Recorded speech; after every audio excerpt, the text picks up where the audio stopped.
السلام عليكم ورحمة الله تعالى وبركاته. نحمده ونصلي على رسوله الكريم. أما بعد، فقد قال الله تعالى في القرآن العظيم والفرقان المجيد: أعوذ بالله من الشيطان الرجيم. بسم الله الرحمن الرحيم. فلما بلغ معه السعي قال يا بني إني أرى في المنام أني أذبحك فانظر ماذا ترى. قال يا أبت افعل ما تؤمر ستجدني إن شاء الله صابرين. صدق الله العظيم. புகழனைத்தும் புகழுக்குரிய அல்லாஹ் ஒருவனுக்கே உரித்தாகட்டுமாக. அவரது கருணையை உருவான கண்மணி காத்தமுன் நபியின் ஸல்லல்லாஹு அலைஹி வஸல்லம் அவர்களின் மீதும், அன்னாரின் அடிச்சுவடுகளை அடித்து சரமானபடியே பின்பற்றி வாழ்ந்து காட்டி சென்ற உத்தம சத்திய சஹாபாக்கள், தாபிஈன்கள், தபஅ தாபிஈன்கள், ஷுஹதாக்கள், நாதாக்கள், நல்லவர்கள், வலிமார்கள், குறிப்பாக அமர்ந்திருக்கக்கூடிய நம் அனைவர்களின் மீதும் அல்லாஹ்வின் கருணை மலை குறைவின்றி நிறைவாக என்றென்றும் இன்று நிகழட்டும் ஆகுக. ஆமீன். கண்ணியமிக்கவர்களே, அல்லாஹ்வின் நல்லடியார்களே, அல்லாஹ்வினுடைய மிக பெரும் கருணையினால் ஈதுல் அத்ஹாவை சொந்த பந்தங்களோடு உறவுகளோடு மகிழ்ச்சியோடு கொண்டாடிவிட்டு அடுத்த ஜும்ஆவில் நாம் அமர்ந்திருக்கிறோம். அல்லாஹ் ஜல்ல ஷானுஹு தஆலா இந்த மன மகிழ்ச்சியை என்றென்றும் நமக்கு நசீபாக்கி தருவானாக. அவனால் இந்த சமுதாயத்திற்கு இடப்பட்ட அந்த கட்டளைகளை குறையில்லாமல் நிறைவோடு அவன் மகிழ்ச்சியுறும் வகையிலே நிறைவு செய்யக்கூடிய நற்பாக்கியத்தை அல்லாஹ் நம் சந்ததிகளுக்கும் நசீபாக்கி தருவானாக.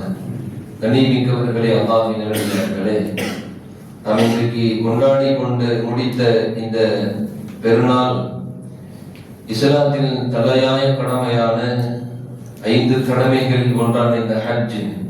இது அத்துணைக்கும் சொந்தக்காரர் ஒரே ஒருவர் தான், நபி இப்ராஹிம் அலைஹிஸ்ஸலாத்து வஸ்ஸலாம். அவர்களை எந்த தருணத்திலும் எந்த இடத்திலும் மறக்க முடியாத நிறைய பாக்கியங்களை அவர்கள் மூலமாக அல்லாஹ் நமக்கு தந்திருக்கிறார். கண்ணியமிக்கவர்களே, அவர்களிடத்தை எப்பொழுதும் அவர்களை பற்றி நினைவு கூறாமல் இருக்கவே முடியாது.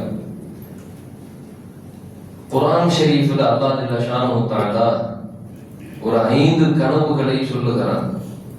குர்ஆன் ஷரீஃபில் மொத்தம் ஒரு 5 கனவு. அதில் ஒரு கனவு நபியனா யூசுப் அலைஹிஸ்ஸலாத்து வஸ்ஸலாம் அவர்கள் கண்ட கனவை முதலில் அல்லாஹ் எடுத்து சொல்லுகிறார். இன்னி ரஅய்து அஹத அஷர கௌகபம் வஷ்ஷம்ஸ வல் கமர ரஅய்துஹும் லி சாஜிதின். சூரத்து யூசுஃப்ல கிட்டத்தட்ட ஒரு 3 கனவு சூரத்து யூசுஃப்ல அல்லாஹ் சொல்லிருக்கான். 5 கனவு அல்லாஹ் குர்ஆன்ல சொல்றது 5 கனவு. அதுல 3 கனவு சூரத்து யூசுஃப்ல வந்தது. அதுல முதல் செய்தி, யூசுப் அலைஹிஸ்ஸலாம் அவர்கள் 11 நட்சத்திரங்களும் ஒரு சூரியன் சந்திரனும் அவர்களுக்கு சஜிதா செய்வது போல கனவு காண்கிறார். இந்த கனவை தன்னுடைய அன்பு தந்தை யாக்கூப் அலைஹிஸ்ஸலாம் இடத்தில் எடுத்து சொல்லுகின்ற பொழுது அவர்கள் சொன்ன அந்த விதம், குர்ஆன் ஷரீஃபில் ஒவ்வொரு கனவிற்கும் பின்னால் அல்லாஹ் ஒரு சரித்திரத்தை உள்ளடக்கி வைத்திருப்பான். ஒரு இறை செய்தி, அந்த கனவால் ஏற்பட்ட நலவுகள் என்ன, அந்த கனவால் விளைந்த விளைவுகள் என்ன என்பது இரண்டையுமே அல்லாஹ் சொல்லுவான். 5 கனவுமே வரலாற்று சிறப்பு மிக்கது, அல்லாஹ்வால் இந்த உம்மத்திற்கு அறிமுகப்படுத்தப்பட்டது. இந்த 5 கனவிலும் இந்த உம்மத்திற்கு அதிகமான பல செய்திகளை அல்லாஹ் அறிவித்து தருகிறார். யாக்கூப் அலைஹிஸ்ஸலாம் சொன்னாங்க தன்னுடைய அன்பு மகன் யூசுப் அலைஹிஸ்ஸலாத்துக்கு, இந்த கனவு உன்னுடைய உடன்பிறப்பான சகோதரர்கள்ட்ட யாரையும் சொல்லிடாதத்தான் சொன்னாங்க. உன்னுடைய சகோதரர்கள்ட்ட யார்கிட்டையும் நீங்க சொல்லிடாதீங்க அப்படின்னு சொன்னாங்க. ஏன்னு சொன்னா, வெளியிருந்து வரக்கூடிய ஆபத்தை விட நமக்கு அருகாமையில் இருக்கக்கூடிய ஆபத்து தான் ரொம்பவும் மோசமானது, ரொம்பவும் அபாயகரமானது.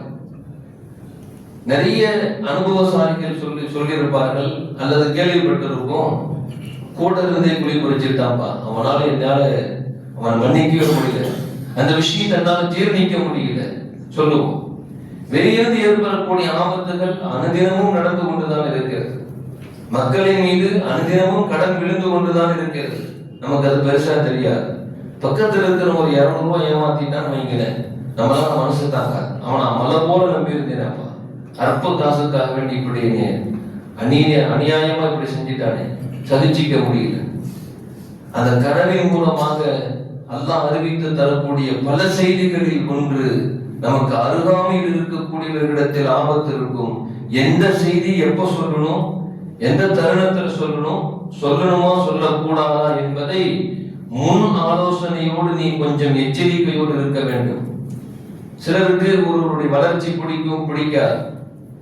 எந்த இடத்துல சொல்லணுமோ அந்த இடத்துல பக்குவமான முறையில நிதானமா எதை சொல்லணும், எப்படி சொல்லணும் தெளிவா சொல்லிடணும். அந்த இடத்துல பார்த்த கனவு சொன்னப்ப சொல்லவே சொல்லாதுன்னு சொல்லிட்டாங்க, மறைச்சிட்டாங்க. ஆனாலும் கூட உடனிருந்தவர்கள் அவர்களை கொலை செய்யும் அளவிற்கு கொண்டு போய் தள்ளிவிட்டது. இது முதல் செய்தி. இரண்டாவது கனவு, யூசுப் அலைஹிஸ்ஸலாம் சிறைச்சாலைக்குள்ள போனதுக்கு பின்னாடி அங்க 2 பேரும் கனவு பார்க்கிறான். அந்த 2 பேர் யாருன்னு சொன்னா, ஏற்கனவே எகிப்துல அரசருக்கு உதவி செய்து கொண்டிருக்கிறோம். அதுல ஒருத்தர் சமையல்காரர், இன்னொருத்தர் நீரை பரிமாறக்கூடியவர். குளிர்பானங்கள் அல்லது மதுபானங்களை பரிமாறக்கூடிய 2 சகோதரர்கள்.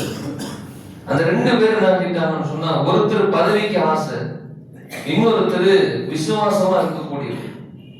2 பேரும் சேர்ந்து முடிவு பண்ணி, நம்மளுடைய அரசருக்கு நல்ல குளிர்பானங்கள், நல்ல சுவையான பானங்களை கொடுத்து அவருடைய மகிழ்ச்சி, அவர் சந்தோஷத்துக்கு நம்ம ஆளாயிடணும். அவர்கிட்ட நல்ல ஒரு அருமையான பணியாளர்னு பேர் எடுக்கணும் ஒரு ஆசை, சமைத்து கொடுக்கறதுக்கு ஒரு ஆசை. அரசவையில நம்ம உட்கார்ந்துடணும், அரசவையில நம்ம ஒரு முக்கியமான ஆளா இருக்கணும். அதனால சமைக்கக்கூடிய சமையல் ரொட்டி துண்டுகள்ல விஷத்தை கலந்துட்டார். இப்ப என்ன செய்யறாரு, விசுவாசமான ஆளுகிட்ட அவர் சொல்றாரு, சமைக்கிறவர் சொல்றாரு, இந்த மாதிரி அரசர்கிட்ட இந்த விஷயத்த சொல்லிடாதன்னு. இவரு போய் நேரா சொல்லிட்டார், அரசரே உணவுல விஷம் துவைக்கப்பட்டிருக்குது, தயவு செய்து சாப்பிடாதீங்க. அந்த செய்தி சமையல்காரருக்கு தெரிஞ்சு குளிர்பானத்திலையும் ஒரு கலந்து இருக்கிறார், நீங்க குடிக்காதீங்க. அரசர் 2 பேர்த்தையும் கூப்பிட்டு நிப்பாட்டி வச்சு, கொண்டு வந்த குளிர்பானத்தை நீ குடி, சமைச்ச சமையல் நீ சாப்பிடுன்னு சொல்ல, குளிர்பானம் கொண்டு வந்தவர் டக்குன்னு குடிச்சிட்டாரு. சமைச்சுட்டு கொண்டு வந்த அந்த சமையலை நீ சாப்பிட போனா யோசனை பண்ணி நிக்கிறார். அதற்கு பின்னாடி அந்த சமையல் வெளியே இருக்கக்கூடிய காவல் காத்து கொண்டிருந்த ஒரு நாய்க்கு போடப்படுகிறது. அந்த நாய் அந்த உணவை சாப்பிட்டு செத்து மடிகிறது. 2 பேர்த்தையுமே ஜெயில போட்டார் அரசர். அந்த 2 பேரும் கொண்டு போய் ஜெயில போடக்கூடிய அந்த அறை, யூசுப் அலைஹிஸ்ஸலாம் சிறைபிடிக்க வைக்கப்பட்டிருக்கக்கூடிய அந்த அறை. 2 பேருமே போய் சொன்னாங்க, நாங்க ஒரு கனவு பார்த்தோம். அந்த கனவு அல்லாஹ் குர்ஆன்ல சொல்றான். அந்த பார்த்த அந்த கனவை குர்ஆன் ஷரீஃபில் அல்லாஹ் பதிவு செய்கிறான். ஒருத்தர் சொல்றார், இன்னி ஆரானி அஸீரு கமரன், நான் அரசருக்கு பழச்சாறுகள் பிழிந்து நல்ல சுவையான பானத்தை குடிப்பது போன்று நான் கனவு கண்டேன் அப்படின்னு சொல்லி அந்த 2 பேருக்கு ஒருத்தர் கனவு சொல்றார். யூசுப் அலைஹிஸ்ஸலாம் பரிமாறிக்கிறாங்கல்ல, தோஸ்தாயிட்டாங்கன்னு சொன்னா மனசு இருக்கக்கூடிய கவலையான செய்திகள் அல்லது மகிழ்ச்சியான செய்திகளை பரிமாறிக்கொள்வது மனிதனுடைய இயல்பில் உள்ளது. அப்ப சிறைச்சாலையில நண்பர்கள் ஆயிட்டாங்க. அப்ப இவர் சொல்றார், நான் இப்படி ஒரு கனவு கண்டேன் அப்படின்னு சொல்லி. உடனே பக்கத்துல இருந்த ஒரு சமையல்காரரு அவர் என்ன செஞ்சாரு, அவருக்கும் பொறாம தாங்கல. என்னன்னா இவர்கிட்ட போய் யூசுப் அலைஹிஸ்ஸலாம் பார்ப்பதற்கு எப்பயுமே அழகு சிலை, பார்த்து கொண்டே இருக்கலாம், அவ்வளோ அழகு யூசுப் அலைஹிஸ்ஸலாம். இந்த ஒரு அழகான மனுஷன் போய் பேசுறாரு, அவரும் பேசுறாரு அப்படின்னு சொல்லிட்டு இவருக்கு பொறாமையில நானும் ஒரு கனவு கண்டேன்னு சொன்னார். அப்படிங்கிறார், நானும் ஒரு கனவு கண்டேன், ரொட்டி சூப்பரா சமைச்சு கூடையில் இப்படி கொண்டு போகும்போது அந்த கூடைக்கு அந்த ரொட்டிக்கு பக்கத்துல கழுகு உட்கார்ந்து சாப்பிடுற மாதிரி நான் கனவு கண்டேன்னு சொன்னார். ஆனா சமையல்காரர் கண்ட கனவு கனவு அல்ல, அது பொய். நானும் கனவு கண்டேன்னு சொல்லி பேசணுமேன்னு சொல்லி பேசல. அப்ப ரெண்டு பேர்த்துக்கும் பார்த்த விஷயத்துல அழகா விளக்கம் சொல்றாங்க. யூசுப் அலைஹிஸ்ஸலாம், உனக்கு மீண்டும் பதவி கிடைக்கும், அரசருக்கு நீ மீண்டும் உதவி பணியாளராக நியமிக்கப்படுவாய். தலையில ரொட்டி சுமந்துக்கிட்டு போறக்கூடிய அந்த மாதிரி கனவு கண்டவரை பார்த்து சொன்னாங்க, நீ தூக்கிலிடப்பட்டு பருந்துகளால் கொத்தப்படுவாய், நீ மரணித்து போவாய் சொல்லிட்டாங்க. அதே மாதிரி ஆயிடுச்சு. இந்த விஷயத்துல நிறைய நிகழ்வுகளை பாடமான படிப்படியான செய்திகளை எழுதுகிறார்கள். கனவு எப்படிப்பட்ட கனவு பார்த்தாலும் பழிச்சிடாது. முதல்ல நல்லா தெரிஞ்சுக்கிறோம், கனவு எப்படி பார்த்தாலும் சரி, அதை பார்த்த கனவு உடனே பழிக்காது. சொல்ற ஆளை பொறுத்து இருக்கு. நம்ம போய் எதிர்த்தாப்புல சொல்லுவோம் ஒருத்தர்கிட்ட, பா நைட்டு இப்படி ஒரு கனவு பார்த்தப்பா, அவரு சொல்றாரு, வா அதிகாலையில பாக்குற கனவு பழிக்குன்னு சொல்லுவாங்கப்பா, ஏப்பா இப்படி ஒரு கனவு பார்த்தானா அப்படியே நடந்தோம். அப்படியே நடந்தவன் யாரிடத்துல சென்று கனவு முதல் சொல்லப்படுகிறதோ சொன்னதிலிருந்து கவுண்டிங் ஸ்டார்ட் ஆயிடும். கனவு பார்த்த கவுண்டிங் ஸ்டார்ட் ஆயிடும். சொல்ற ஒரு சீதேவியா இருந்தாருன்னா அதெல்லாம் ஒண்ணு இல்ல, அல்லா அல்லா சைராக்குமா போங்கன்னு சொல்லிட்டா அது ஷர்ராக இருந்தாலும் சைராயிடும். கனவினுடைய தாத்பரியத்தினுடைய ஆழமான விளக்கத்தில் ஒன்று.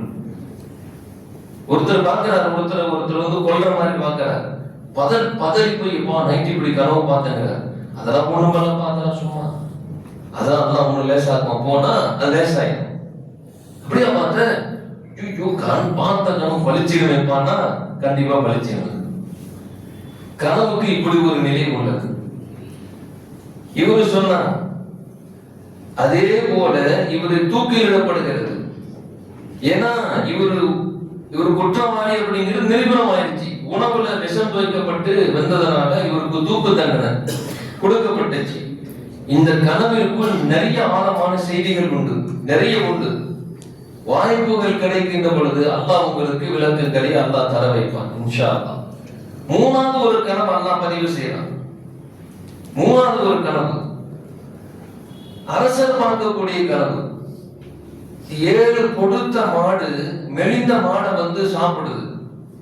அதே போல ஒரே வயல்ல ஒரே இடத்துல 7 கதிர் காஞ்சி இருக்குது, 7 கதிர் பசுமையா இருக்குது. இப்படி ஒரு வித்தியாசமான கனவு.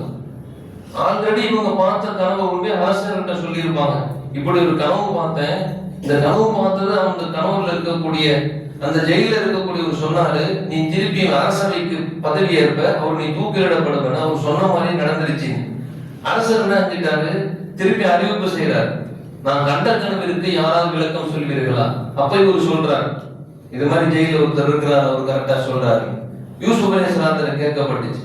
யூசுப் அலைஹிஸ்ஸலாம் சொன்னாங்க, கடுமையான பஞ்சகாலம் வரப்போகுது, இப்பயே நீங்க என்ன செஞ்சீங்க, தானியங்களை சேமித்து வைத்துக் கொள்ளுங்கள் அப்படின்னு சொல்லிட்டு யூசுப் அலைஹிஸ்ஸலாம் அன்னைக்கு சொன்ன அந்த ஆலோசனை தான் இன்றைக்கு அரசாங்கங்கள் இன்னைக்கு என்ன செய்யுது, ரேஷன் கடைகள் இன்னைக்கு யூசுப் அலைஹிஸ்ஸலாம் ஆரம்பிச்சு அந்த செயலுக்கு சேமிப்பு கிடங்குகள்ல சேமிச்சு வச்சு மக்களுக்கு சிரமம் ஏற்படுகின்ற பொழுது அரசாங்க ரீதியாகவே அரசவையிலிருந்து கொடுக்கக்கூடிய அந்த பழக்க வழக்கங்கள் ஏற்படுத்தப்பட்டுச்சு.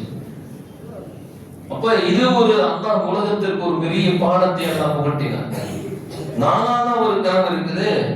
நபி ஸல்லல்லாஹு அலைஹி வஸல்லம் அவர்கள் கனவு பார்க்கிறாங்க. இது 3 செய்தியுமே யூசுப் அலைஹிஸ்ஸலாம் நட்சத்திரம் சூரியன் சந்திரன் கனவு பார்த்தது சூரத்துல் யூசுப்ல முதல் செய்தி. இரண்டாவது சிறைச்சாலையில பார்த்த அந்த 2 சகோதரர்கள். மூணாவது அரசர் பார்த்த கனவு. இது 3மே சூரத்து யூசுஃபுக்குள்ள வந்து முடியும். நாலாவது ஒரு செய்தி சூரத்துல் ஃபத்ஹ்ல நபி ஸல்லல்லாஹு அலைஹி வஸல்லம் கண்ட கனவு அல்லாஹ் சொல்றான், லகத் ஸதகல்லாஹு ரசூலஹு ருயா பில் ஹக் லா தத்குலுல் மஸ்ஜிதல் ஹராம். அல்லாஹ் சொல்றான், எப்பொழுதுமே நபி ஸல்லல்லாஹு அலைஹி வஸல்லம் சுபஹ் தொழுதுட்டு சஹாபாக்களுக்கு மத்தியில ஒரு கேள்வி கேட்பாங்க, இன்னைக்கு யாரும் கனவு கண்டீர்களா அப்படி கேட்பாங்க. சஹாபாக்கள் யாரும் கனவு கண்டா எடுத்து சொல்லுவாங்க, யாரும் சொல்ல நான் இப்படி ஒரு கனவு கண்டேன், அதுக்கு விளக்கம் சொல்லுவாங்க. சில கனவுகளுக்கு நபி ஸல்லல்லாஹு அலைஹி வஸல்லம் மௌனமா இருந்துட்டு தனிப்பட்ட முறையில் அவரை கூப்பிட்டு இப்படி செஞ்சீங்க இது பண்ணீங்கன்னு சொல்லிடுவாங்க. அப்படி ஒரு தடவை நபி ஸல்லல்லாஹு அலைஹி வஸல்லம் கேட்டாங்க, யாரும் சொல்லல. நபி ஸல்லல்லாஹு அலைஹி வஸல்லம் சொன்னாங்க, இன்னைக்கு நான் ஒரு கனவு கண்டேன். எப்ப மதீனாவுக்கு வந்ததுக்கு பின்னாடி மதீனாவுக்கு வந்ததுக்கு பின்னாடி ஹிஜ்ரி 6ல நடக்குது. நான் இப்படி ஒரு கனவு கண்டேன், எல்லாரும் மொட்டை அடித்து மகிழ்ச்சியோடு காபாவுக்கு நுழையிற மாதிரி. ஏன்னா எந்த ஊர்ல இருந்து நபி ஸல்லல்லாஹு அலைஹி வஸல்லம் விரட்டடிக்கப்பட்டுச்சோ அந்த ஊருக்கு நீங்க சந்தோஷத்தோடு வெற்றியோடு போக போகிறீர்கள் ஒரு கனவு. நபிமார்கள் பார்க்கக்கூடிய கனவு உண்மையானது, இறை செய்தி. நபிமார்கள் பார்க்கக்கூடிய கனவு இறை செய்தி. மனிதர்கள் பார்க்கக்கூடிய, சாதாரண பாமரர்கள் பார்க்கக்கூடிய செய்தி அதுல 3 வகையா பிரியும். வழிமார்கள் பார்க்கக்கூடிய செய்தி அது இல்ஹாமியத்துன்னு சொல்லுவாங்க. அல்லாஹ்வின் தரப்பில் இருந்து கொடுக்கக்கூடிய ஒரு எச்சரிக்கை செய்தி. ஆக இப்படி ஒரு கனவுக்கு ஒரு தனி விளக்கமே இருக்கு, தனி ஒரு பாடமே இருக்கு. நபி ஸல்லல்லாஹு அலைஹி வஸல்லம் பார்த்துட்டு சொன்னாங்க, நாம என்ன செய்ய போறோம், ஹரம் ஷரீஃபுக்கு மீண்டும் உள்ள போக போறோம், வெற்றி கிடைக்க போகுது அல்லாஹ் சொன்னான். அதெல்லாம் அல்லாஹ் எப்படி சொல்றான், லா ததுகுலுன்னல் மஸ்ஜிதல் ஹராம் இன்ஷா அல்லாஹ் ஆமீன், சந்தோஷத்தோடு மகிழ்ச்சியோடு நீங்கள் நுழைய போகிறீர்கள். முஹல்லிகீன ரூஸக்கும், தலையெல்லாம் மொட்டை அடிச்சு, அப்படின்னா என்னது, உம்ரா முடிச்சு அல்லது ஹஜ்ஜை முடிச்சு உள்ள போக போறீங்கன்னு அர்த்தம், சந்தோஷமா போக போறீங்க அப்படின்னு அல்லாஹ் சொல்றான். எல்லா சஹாபாக்களுக்கும் ஒரு ஆனந்தம், பரவாயில்ல நம்ம திருப்பி ஹரம் ஷரீஃபுக்குள்ள போக போறோம் அப்படி ஒரு மகிழ்ச்சி. அப்ப போகும்போது தான் ஹுதைபியா உடன்படிக்கை ஏற்படுது. இந்த கனவு பார்த்ததுக்கு பின்னாடி நபி ஸல்லல்லாஹு அலைஹி வஸல்லம் சஹாபாக்களோடு குடைசூழ கூட்டு போகும்போது ஹுதைபியா உடன்படிக்கை நடக்குது. அந்த உடன்படிக்கையில பல நிகழ்வுகளை நம்ம கேள்விப்பட்டிருப்போம். அதுல சில செய்திகள் என்னன்னு சொல்லி சொன்னா, முகம்மதை கொண்டு நம்பக்கூடியவர்களும் அவர்களோடு யாரெல்லாம் கூட்டு வைத்திருக்கிறார்களோ, பொதுவாகவே இன்னைக்கு இஸ்லாமியர்கள்ட்ட ஒரு பழக்க வழக்கம் இல்லாமல் போனது, காணாமல் போனது. அதுவே மக்களுக்கு மத்தியில் ஒரு மிகப்பெரிய ஒரு பிரிவினையை, ஒரு ஒன்று சேர்ந்து ஒரு ஜனநாயகத்தை உடைத்து போன ஒரு காரியம் என்று கூட சொல்லலாம். நபி ஸல்லல்லாஹு அலைஹி வஸல்லம் எப்பவுமே என்ன செய்வாங்கன்னு சொன்னா, தான் வசிக்கக்கூடிய அந்த பகுதி மக்களில் எல்லா இனத்து மக்களையும் போய் சந்திப்பாங்க. நபி ஸல்லல்லாஹு அலைஹி வஸல்லம் அல்லாஹ் ஜல்ல ஷானஹு தஆலா இனிமேலுமாவது அந்த வாய்ப்பை நமக்கு நசீபாக்குவானாக. அந்தந்த சமுதாயத்தின் கோத்திரத்தார்களை போய் சந்திச்சு சொல்லுவாங்க, இங்க பாருங்க, நம்ம எல்லாம் ஒரே பகுதியில் இருக்கோம், உங்களுக்கு ஏதாவது ஒண்ணுன்னா நம்ம வருவோம், நமக்கு ஏதாவது நீங்க வரணும். நீங்க என்ன செய்யக்கூடாது, யாராவது உங்களை அநியாயமாக அடிக்க வந்தா, உங்களை எல்லாத்தையும் உங்களோட அழிச்சிருன்னு வந்தா நாங்க துணை நிற்போம், போருக்கு வந்து உங்களோட சேர்ந்து நாங்களும் சண்டை நிற்போம். எங்களை யாராவது அநீதமாக அடிப்பதற்காக வந்தால் உங்களுக்கு சொல்லுவோம், நீங்க எங்களோட கைகோர்த்து நிற்கணும். இது இந்த பழக்கம் இப்பொழுது இஸ்லாமிய சமுதாயத்திலிருந்து இந்த சுன்னத்தை விடுபட்டதின் காரணமாக அக்கமக்கத்து வீட்டார்கள் கூட இன்னைக்கு எதிரியாகி போனார்கள். அக்கமக்கத்து வீட்டார்கள் கூட இன்னைக்கு எதிரியாகி போனார்கள். ஒரு உள்ஃபத்து இல்லாம, ஒரு ஒன்று சேருதல் இல்லாம, புரிதல் இல்லாமல், அவன் அந்த வேற ஜாதி, இவன் வேற ஜாதி, இப்படியே பார்த்து பிரிவினையை பார்த்து இன்னைக்கு சின்ன பின்னமாக பிரிந்து கிடப்பதன் காரணமாக இன்றைக்கு ஜனநாயக நாடு என்று உலகத்தில் இருக்கக்கூடிய எல்லா நாட்டையும் விட இந்தியாவுக்கு மட்டும்தான் அந்த மானத்தை பொருந்தும். அந்த இந்தியாவே இன்னைக்கு சின்ன பின்னமாக கிடக்கு. ஏன் தெரியுங்களா, இந்த சுன்னத்தை நம்ம கைவிட்டுட்டோம். நபி ஸல்லல்லாஹு அலைஹி வஸல்லம் இந்த பகுதியில் இருக்கக்கூடிய எல்லா இனத்து மக்களுடைய ஒண்ணு சேர்த்துவாங்க, அல்லது அந்தந்த தலைவர்களை சென்று சந்திப்பார்கள். இப்ப நம்ம எல்லாரும் ஒரு தாய் மக்கள் போல எல்லாரும் ஒரே ஊர்ல இருக்கோம். இந்த பகுதியை எல்லாரும் சேர்ந்தாதான் நம்ம பாதுகாக்க முடியும். யாரும் விஷமிகளை உள்ள விட்டுறக்கூடாது, உள்ள இருந்து யாரும் விஷமியாகி வெளியே போயிடக்கூடாது. அவனை இங்கே உள்ளே வச்சு அவனை சரிபடுத்திடணும். இந்த பழக்கம் இன்னைக்கு கைவிட்டு போனது. அப்படி நபி ஸல்லல்லாஹு அலைஹி வஸல்லம் ஒப்பந்தம் போடும்போது சொல்றாங்க, உங்களையும் உங்களை சார்ந்தவர்களையும், உங்களோட யாராவது இருக்காங்களோ அவங்களிருந்து யாராவது ஒருத்தர் இங்க வந்துட்டாங்கன்னா நாங்க திரும்பி அனுப்ப மாட்டோம். எங்களையும் எங்களை சார்ந்து இருக்கக்கூடிய, எங்களுக்கு யாராவது ஹோப் கொடுக்கிறாங்களோ அவர்கள் யாராவது இந்த பக்கம் வந்துட்டா நீங்க திரும்பி அனுப்பிச்சிடணும். 2 டீமும் சண்டை அடிச்சுக்க கூடாது அப்படின்னு சொல்லிதான் ஒப்பந்தம். ஆனா வியாபாரத்திற்காக வேண்டி போயிருக்கின்ற பொழுது மக்கத்து குஃபார்கள் என்ன செஞ்சாங்க, மதீனாவுல இஸ்லாமியர்களுக்கு உறுதுணையாக இருக்கக்கூடிய சப்போர்ட் நாங்க தரோம்னு சொல்லி இருந்த அந்த இனத்தவர்களை ஒரு டீமை மக்கா குஃபார்கள் அடிச்சிட்டாங்க.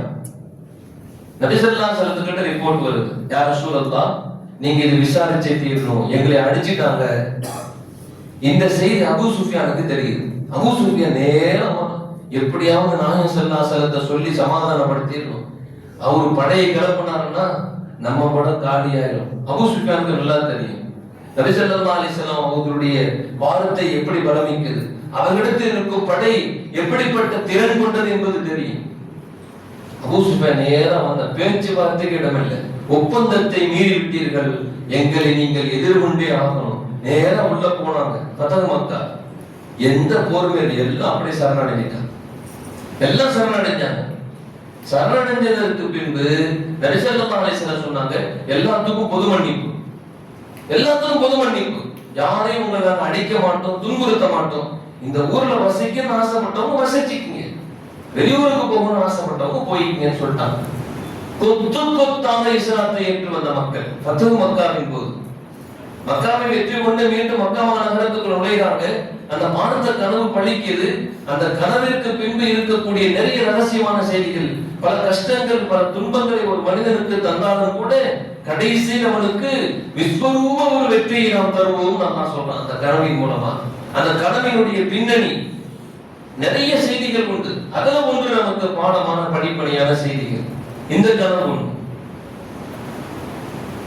அஞ்சாவதா ஒரு கனவு சூரத்து ஸாதுல, ஸாஃபாத்துல, சூரத்து ஸாஃபாத் யாசீனுக்கு அடுத்த சூரா 102வது ஆயத்தில் அல்லாஹ் பேசுவான்.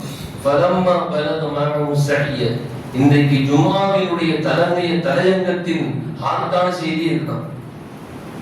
இப்ராஹிம் அலைஹிஸ்ஸலாம் பார்த்த கனவு, அதை பத்தி அல்லாஹ் சொல்றான். ஃபலம்மா பலக மஅஹு ஸஅய்ய. இப்ராஹிம் அலைஹிஸ்ஸலாத்துக்கு நீண்ட நாள் குழந்தைகள் இல்லை.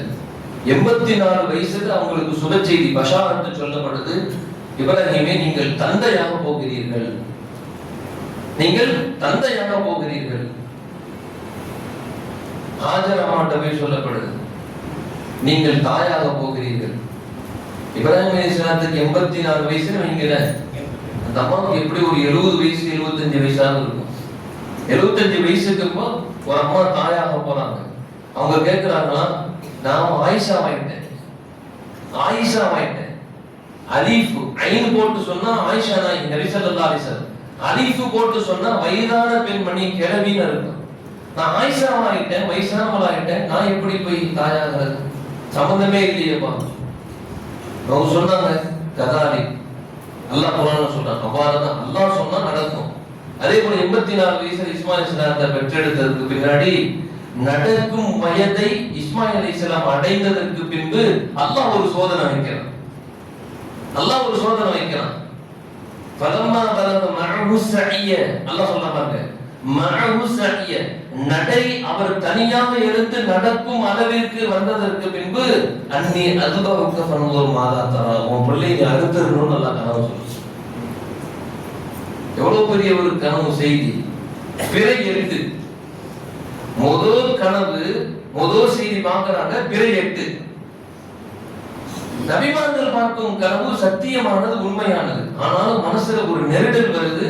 பெத்த பிள்ளைய இதுவரைக்கும் சரித்திரத்துல, இஸ்லாத்துல, மார்க்கத்துல எங்கேயுமே அறுத்த மாதிரி எங்க இதுவுமே இல்லை. கொலை நடந்திருக்குது. ஆதம் அலைஹிஸ்ஸலாம் காலத்துல கொலை நடந்திருக்கு. அது அநீதமான முறை. இது அறுக்க மாதிரி கனவுங்கிறவை இருந்தாங்க. குழப்பத்தை விட்டுட்டாங்க. 2வது நாள் தூங்குறாங்க. அதே கனவு 2வது நாள். 2வது நாள் என்ன செய்யறாங்க, இன்னும் இது 2வது நாள் இதே மாதிரி வருது அப்படிங்கிற தயக்கத்திலேயே அந்த குழப்பத்தில் இருக்கும்போது 3வது நாள் பிற அதே பிறை 10 கனவு பார்க்கறாங்க. ஊர்ஜிதம் பண்ணிட்டாங்க. அல்லாஹ்வுடைய செய்தி தான். நேரம் போனாங்க. எங்க நல்லா சிந்திச்சு பார்க்கணும். பிறந்த குழந்தைய பிறந்த உடனே அல்லாஹ் சொன்னா, உன் மனைவியும் பிள்ளையும் கொண்டு போய் அங்க விட்டுறணும். ஏன் விட சொன்னாங்கிறதுக்கு காரணம் இருக்கு. இப்ராஹிம் அலைஹிஸ்ஸலாம் நிக்கா துஆல நம்ம கேள்விப்பட்டோம். இப்ராஹீம் வ சாரா வ ஹாஜர் அலைஹிஸ்ஸலாத்து வஸ்ஸலாம் எல்லாம் ஆமீன் சொல்லுவோம். எல்லாரும் ஆமீன் சொல்லுவோம். அதுக்குள்ள இருக்கக்கூடிய ஆழமான செய்தி. ஃபர்ஸ்ட் இவங்க சாரா அலைஹிஸ்ஸலாத்து தான் என்ன செய்வாங்க, நிக்கா முடிச்சிருப்பாங்க. அதுக்கப்புறம் ஹாஜர் அம்மா 2 பேருக்கு மத்தியில என்னாச்சுன்னு சொன்னா மனக்கசப்பு ஏற்பட்டு போச்சு. ஹாஜர் அம்மாவுக்கு குழந்தை வந்துருச்சு, சாரா அம்மாவுக்கு குழந்தை இல்லை. குழந்தை வந்த உடனே கொஞ்சம் பாசம் அந்த பக்கம் அதிகமா போது. 2 பேருக்கு மனக்கசப்பு. குழந்தை பிறந்த உடனே அல்லாஹ் சொல்லிட்டான், இந்த அம்மாவை கொஞ்ச நாள் தனியா வச்சிருங்க, அந்த பிணக்குகள் சரியாயிரும்னு சொல்லி. சண்டை ஒரு மனக்கசப்பு ஏற்பட்டுருச்சுன்னா உடனே என்ன கொஞ்சம் ஒரு சின்ன ஒரு இடைவெளி விட்டுறணும். விட்டுட்டா அந்த மனக்கசப்பு சரியாயிடும். இன்னைக்கு அப்படி இல்லை தெரியுங்களா? ஒரு 10 நிமிஷம் தான், 15வது நிமிஷம் அங்கிருந்து மெசேஜ் வருது, நீ டைவர்ஸ் பண்ணிட்டு வந்தீங்க, வந்து கையெழுத்து மட்டும் கொடு. 15வது நிமிஷத்துல வாழ்க்கையில முடிஞ்சு போயிருது. அல்லாஹ் ஒரு அற்புதமான ஒரு வாழ்க்கை திட்டத்தை சொல்லிட்டாங்க. 2 பேருக்கு மனக்கசப்பு. இப்ராஹிம் அலைஹிஸ்ஸலாம் அவங்க செல்லக்கூடிய பாதை ஆக உயர்ந்த பாதை. அல்லாஹ்வின் அன்பையும் அருளையும் அடைய வேண்டும். அவங்களுடைய முழு நோக்கமே அதுதான். அல்லாஹ் சொன்னா, இங்க பாரு, குழந்தை பிறந்துருச்சு, அந்த அம்மாவுக்கு மனசு குமுறல் தாங்கல, அதனால கொண்டு போய் தனியா விட்டுருன்னு சொல்லிட்டான். அல்லாஹ் நேரா கொண்டு போய் விட்டுட்டு எதுவுமே பேசல, விட்டுட்டு நீ வந்துருன்ட்டாங்க. விட்டுட்டு ஒண்ணுமே பேசாம திரும்பி வந்துட்டாங்க. கண்ணியமிக்கவர்களே, இப்ராஹிம் அலைஹிஸ்ஸலாத்து வஸ்ஸலாம் அவர்களுடைய வாழ்க்கையை ஒவ்வொரு அங்கமாக நம்ம சிந்திச்சு பார்க்கணும். அவங்க கேட்கிறாங்க, ஒண்ணுமே பேசாம, தண்ணி இல்ல, உணவு இல்ல, ஆள் நடமாட்டம் இல்லாத இடத்துல விட்டுட்டு போறீங்களே. 2 தடவை பேசினாங்க, ஒண்ணுமே பேசல. 3வது தடவை சொன்னாங்கன்னா, இது அல்லாஹ்வின் உத்தரவான்னு கேட்டாங்க. அல்லாஹ்வின் உத்தரவான்னு கேட்டாங்க. இப்ராஹிம் அலைஹிஸ்ஸலாம் சொன்னாங்க, தலையசிட்டாங்க, ஆமான்னு சொல்லிட்டு. அப்ப அவங்க ஒரு வார்த்தை சொன்னாங்களா, நீங்க போய்கிட்டே இருக்கலாம், எந்த ரப்பு உங்களை இங்க விட சொன்னானோ அந்த ரப்பு எங்களை பாதுகாப்பான்னு சொன்னாங்க. சுபஹானல்லாஹ் சொல்லுங்க. நம்ம வீட்டு ஒவ்வொரு பெண்மணிக்கும் அல்லாஹ் இந்த இக்லாஸை தரணும், இந்த நம்பிக்கை யக்கீனை தரணும். அல்லாஹ் எந்த ரப்பு உங்களை இங்க விட சொன்னானோ அந்த ரப்பு எங்களை பாதுகாப்பா, போய்கிட்டே இருங்கன்னு சொல்லிட்டாங்க. அல்லாஹ்வுடைய கட்டளை சொல்லிட்டீங்க, நீங்க போயிருங்க, அந்த அல்லாஹ் எங்களை பாதுகாப்பான்னு சொன்னாங்க. இப்ராஹிம் அலைஹிஸ்ஸலாமுடைய காலடி பட்டு அல்லாஹ் உலக மக்களே ஆசை கொள்ளும் அளவிற்கு ஜம்சம் நீரை தந்தான். அன்னை ஹாஜர் அம்மாவுடைய காலடி தரத்தை பட்டு அல்லாஹ் சஃபா மர்வா தொங்கோட்டத்தை நசீபாக்கி தந்தான். இப்ராஹிம் அலைஹிஸ்ஸலாம் அவங்க செஞ்ச தியாகம், அந்த விட்டுட்டு போயிட்டு திரும்ப கொஞ்ச நாள் வந்து சந்திக்க வராங்க. வந்த முதல் செய்தியே, மகனே உன்னை அறுக்கிற மாதிரி கனவு கண்டான். ஏங்க எப்படி இருக்கும்? பச்சை மண்ணை விட்டுட்டு போயிட்டு அடுத்து சந்திப்பே உன்னை அறுக்குன்னு தான். நம்ம பிள்ளைகிட்ட சொல்லி பாருங்க, தா உன்னை போட்டு வந்தாங்க.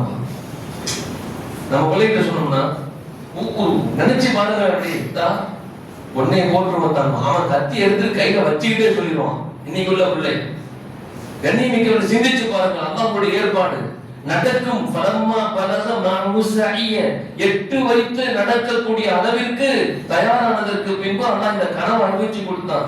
ஓடி ஓடி புள்ள நடந்து வர அந்த அழகை பார்த்துட்டு இப்ராஹிம் அலைஹிஸ்ஸலாம் சொன்ன முதல் வார்த்தையே இதுதான், உன்னை அறுக்கிற மாதிரி கனவு கண்டான். அந்த பிள்ளை சொன்ன வார்த்தை, இஸ்மாயில் அலைஹிஸ்ஸலாம் சொன்ன வார்த்தை எல்லாம் பதிவு செய்கிறான். قال يا أبت افعل ما تؤمر ستجدني إن شاء الله صابرا. அல்லாஹ்வுடைய கனவு பார்த்துட்டீங்கல்ல, அறுத்துருங்கன்னு சொல்லிட்டான். என்னை அறுங்கத்தான்னு சொல்லிட்டாங்க. எந்த பிள்ளை இன்னைக்கு சொல்லும்? நபி ஸல்லல்லாஹு அலைஹி வஸல்லம் நம்ம அத்தையாத்துக்கு பின்னாடி ஓதுற பார்த்த தரூத் இப்ராஹிம், அல்லாஹும்ம ஸல்லி அலா முஹம்மதின் வ அலா ஆலி முஹம்மதின் கமா ஸல்லைத அலா இப்ராஹீம வ அலா ஆலி இப்ராஹீம இன்னக ஹமீதும் மஜீத். அல்லாஹும்ம பாரிக் அலா முஹம்மதின் வ அலா ஆலி முஹம்மதின் கமா பாரக்த அலா இப்ராஹீம வ அலா ஆலி இப்ராஹீம இன்னக ஹமீதும் மஜீத். இப்ராஹிம் அலைஹிஸ்ஸலாம் குடும்பத்தார்களுக்கு நீ எவ்வாறு பரக்கத்து செய்தாயோ ரப்பே, நீ எவ்வாறு சலாமத்தை நசீபாக்கினாயோ ரப்பே, அதுபோல என் குடும்பத்துக்கு செய். நபி ஸல்லல்லாஹு அலைஹி வஸல்லம் எவ்வளவு பெரிய துஆ! இந்த துஆவின் ரகசியத்தை தெரிந்தவர்கள் அனுதினமும் இந்த துஆவை கேட்காமல் இருக்க மாட்டோம். அத்தியாயத்தில் ஓதப்பட்டிருக்காங்க, அல்லாஹ்வும்ம ஸல்லி அலா முஹம்மதின் வ அலா ஆலி முஹம்மதின் கமா ஸல்லைத அலா இப்ராஹீம. இப்ராஹிம் அலைஹிஸ்ஸலாம் குடும்பத்தார்களுக்கு எப்படி கிருபை செஞ்சியோ, அந்த குடும்பம் பச்சை மண்ணு பேசுற வார்த்தை, அல்லாஹ்வுடைய கட்டளை அறுத்துருங்கன்னு சொன்ன வார்த்தை. கண்ணியமிக்கவர்களே, அந்த இறை பொருத்தத்திற்கு, இறை வார்த்தைக்கு அவர்கள் கொடுத்த முன்னுரிமை. வத்தஹல்லாஹு இப்ராஹீம கலீலா. அல்லாஹ் சொன்னான், என் நண்பன் சொன்னான். இன்னைக்கு நம்ம நண்பன் தேர்வு செய்யறது எப்படி தெரியுங்களா? இதுலதான் ஒண்ணு கொடுத்துட்டாங்கன்னு வைக்கிறேன், அன்னைக்கு இருந்தா அவரு என் உயிர் நண்பன் சொல்றான், அல்லது இதுல நண்பன் ஆயிடுவாரு. ஒரு நாளைக்கு அப்படி ஹெல்ப் பண்ணிட்டாருன்னு வைக்கிறேன், என் உயிர் தோழன்னு சொல்லிடுறாரு. 2 நாளைக்கு டீ வாங்கி கொடுத்துட்டா என் தோஸ்தரான்னு சொல்றாரு, வண்டி கொடுத்துட்டா தோஸ்தரான்னு சொல்றாரு. அல்லாஹ் தன் நண்பனாக தேர்வு செய்யக்கூடியவர்களை அல்லாஹ் எப்படி தேர்வு செய்கிறான்? அவர் பச்சை மண்ணை அறுக்க சொல்லி, குடும்பத்தை விட்டு பிரிய சொல்லி. கண்ணியமிக்கவர்களே, இப்ராஹிம் அலைஹிஸ்ஸலாம் அவர்கள் பாதம் பட்ட அந்த இடத்தை மகாம இப்ராஹிமை அல்லாஹ் தொழுகும் இடமாகவே ஆக்கினான். மகாம இப்ராஹிம் பாருங்க, காபத்துல்லாஹ்வுடைய வாசலுக்கு தள்ளி இப்படி தங்க கூண்டுல காலச்சி தடம் இருக்கும். அந்த இடத்தை பார்த்து அல்லாஹ் தொழுகுங்கன்னு சொன்னான். அந்த காலடி தடத்தை பார்த்து தொழுகுங்கன்னு சொன்னான். ஏன் தெரியுங்களா? அவர்கள் செய்த அத்துணை செயலும் முழுக்க முழுக்க அல்லாஹ்விற்காக வேண்டிய, படைத்தவனுக்காக வேண்டிய, அவர்கள் மூலமாக இந்த உம்மத்துக்கு கிடைச்ச நிறைய தஸ்பீஹாத்துகள். நபி ஸல்லல்லாஹு அலைஹி வஸல்லம் மேராஜுக்கு போகும்போது இப்ராஹிம் அலைஹிஸ்ஸலாம் சாஞ்சி உட்கார்ந்து இருப்பாங்க. அந்த இடத்துல நபி ஸல்லல்லாஹு அலைஹி வஸல்லம் சந்திக்கும் போது சொன்ன அந்த வார்த்தை மிஅராஜுடைய இரவு அன்னைக்கு உங்களுக்கு நினைவுபடுத்தப்பட்டது. நபியே, நாயகமே, உங்கள் உம்மத்திற்கு நீங்கள் எடுத்துச் சொல்லுங்கள், சொர்க்க மண்ணு அற்புதமான மனமிக்கது, அழகான மனமிக்கது, பூ போன்று இருக்கும் மண், லேசாக இருக்கும், காளையாக இருக்கிறது.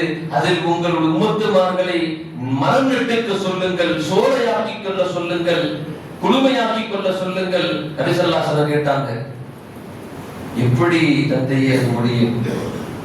அப்பதான் சொன்னாங்க, சுப்ஹானல்லாஹி வல்ஹம்துலில்லாஹி வலா இலாஹ இல்லல்லாஹு அல்லாஹு அக்பர் என்று சொன்னால் உங்கள் பெயர் சொல்லி உங்கள் பெயர் பதிக்கப்பட்டு சொர்க்கத்தில் அல்லாஹ் ஒரு மனத்தை நட்டு வைத்து விடுவான். அற்புதமான ஒரு வார்த்தை. இப்ராஹிம் அலைஹிஸ்ஸலாம் மூலமாக இந்த உம்மத்திற்கு கிடைச்ச முதல் பாக்கியம்.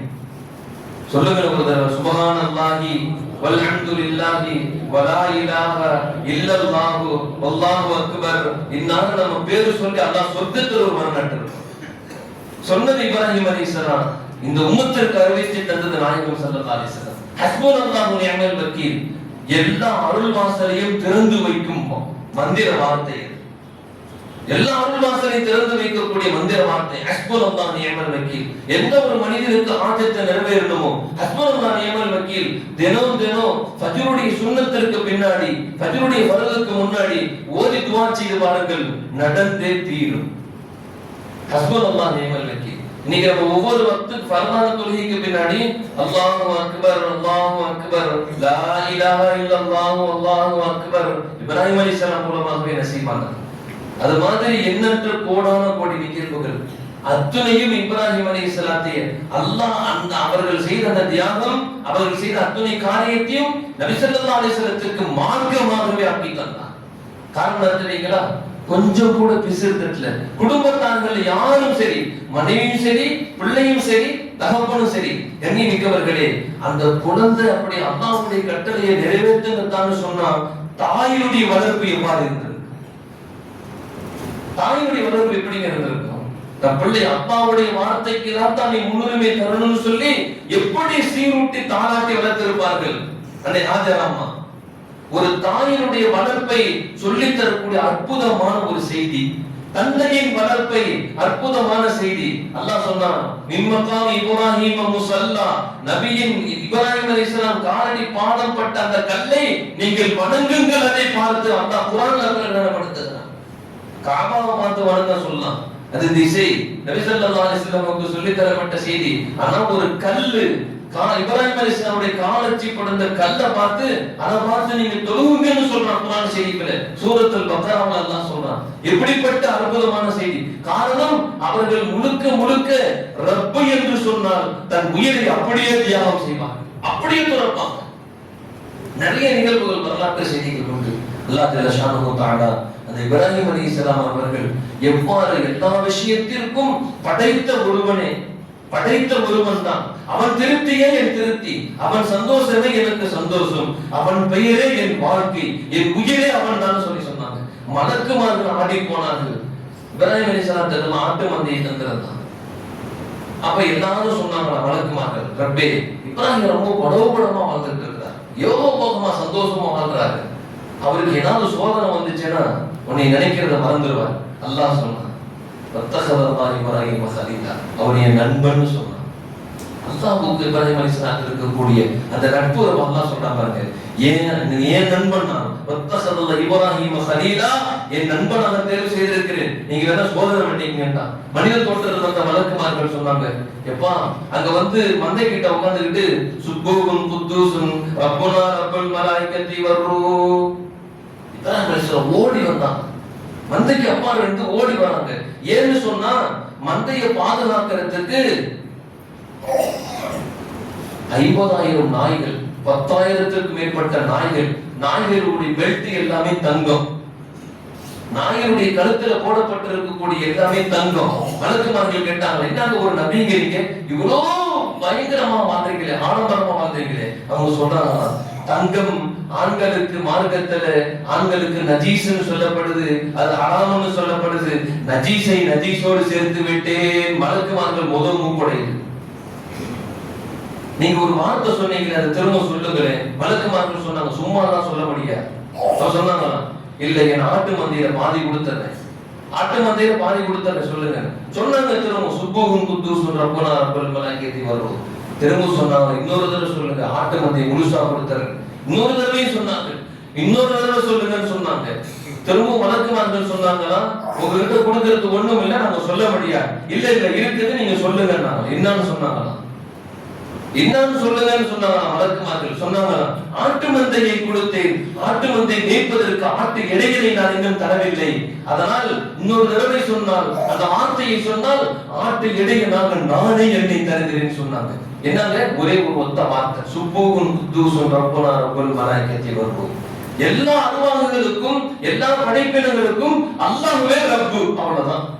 அல்லாஹ்ங்கிற வார்த்தை கூட அத்தனையும் அடங்கும். அல்லாஹ்னு சொல்லு, நான் ஆடு மேய்க்கும் இடையனாக நான் மாறி விடுகிறேன்னு சொன்னாங்க. அந்த வாழ்க்கை இவரிடத்தில் வரணும். அதுதான் இன்றைக்கு இப்ராஹிம் அலைஹிஸ்ஸலாம் அவர்களுடைய நினைவு. அந்த வாழ்க்கையை நம்ம கையில் எடுக்கணும். உணவருந்தினாலும், முடி உடுத்தினாலும், காலடி அணிந்தாலும், எது உடுத்தினாலும் சரி, யா அல்லாஹ் உன் திருப்திக்காக வேண்டி நீ கொடுத்த இந்த உடலை சுன்னத்தான கோலத்தில் நான் மறைப்பதற்கு உடை உடுத்துகிறேன். இந்த ஆடை உடலில் இருக்கும் வரைக்கும் அல்லாஹ் அந்த மனிதனை பாதுகாப்பான்னு சொன்னாங்க நபி ஸல்லல்லாஹு அலைஹி வஸல்லம். எங்க Dress தினம் தான் போடுறோம், தினம் தான் போடுறோம். அல்லாஹ்வின் உதவியோடு எப்படி போடுறது? ரப்பே, இந்த உடலை நீ கொடுத்த. நாயகம் ஸல்லல்லாஹு அலைஹி வஸல்லம் தன் உடலை மறைப்பது சுன்னத்துன்னு சொன்னாங்க. வெட்கத்தை வெளியே வெட்கத்தை விட்டு மறைங்கன்னு சொன்னாங்க நபி ஸல்லல்லாஹு அலைஹி வஸல்லம். அதனால நான் என்ன செய்யறேன் ரப்பே, அந்த உடலை மறைப்பதற்கு உடை கொடுத்துகிறேன். இந்த உடை இருக்கும் வரைக்கும் நாயகம் ஸல்லல்லாஹு அலைஹி வஸல்லம் சொன்னாங்க, அவன் அல்லாஹ்வின் பாதுகாப்பில் இருக்கிறான். ஷைத்தானே ஒரு ஹதீஸில் அறிவிப்பான். நபி ஸல்லல்லாஹு அலைஹி வஸல்லம் சொன்ன ஹதீஸ், ஷைத்தான் வந்து இந்த ஒரு மனிதன் ஆடை கொடுத்திருந்த பொழுது இந்த துஆவை ஓதிவிட்டால் அல்ஹம்துலில்லாஹில்லதி கஸானி மின் முப்தலா, அந்த துஆவை ஓதிட்டாருன்னு சொல்லி சொன்னா அந்த ஷைத்தான் கூட அவனை வழிகெடுக்க முடியாது என்று சொன்னாங்க. அல்லாஹ் ஜல்ல ஷானஹு தஆலா ஒவ்வொரு காரியத்திலும், ஒவ்வொரு அசைவிலும், ஒவ்வொரு வார்த்தையிலும் படைத்த ரப்பு அவனை அடைவதே, அவன் பிரியத்தை அடைவதே நம் நோக்கமாக, நம் வாழ்க்கையின் லட்சியமாக கொண்டு வாழக்கூடிய நல்ல நசீபை அல்லாஹ் நமக்கும் நம் சந்ததிகளுக்கும் கலிமா சொன்ன அத்துணை சகோதரர்களுக்கும் அல்லாஹ் நசீபாக்கி தருவானாக. உலக முஸ்லிம்கள் அத்துணை நபர்களுக்கும் அல்லாஹ் நசீபாக்கி தருவானாக. யாரெல்லாம் இஸ்லாத்தை அழிக்க வேண்டும், ஒழிக்க வேண்டும் என்று எதிரிகளாக வாழ்ந்து கொண்டிருக்கிறார்களோ, இஸ்லாத்தின் துரோகிகளாக வாழ்ந்து இருக்கிறார்களோ, அல்லாஹ் அவர்களுக்கும் இந்த வாழ்க்கையை நசீபாக்குவானாக. அல்லாஹ்வின் பித்தனாக அல்லாஹ் அலைய வைப்பானாக. யாரெல்லாம் இஸ்லாத்தை எதிர்க்கிறார்களோ அத்துணை நபர்களையும் அல்லாஹ் அவன் பைத்தியமாக ஆக்குவானாக. அல்லாஹ் அல்லாஹ் என்று துனியாவில் சுத்த வைப்பானாக. வாஸிரு தஅவானா அல்ஹம்துலில்லாஹி ரப்பில் ஆலமீன். அஸ்ஸலாமு அலைக்கும் வரஹ்மத்துல்லாஹி.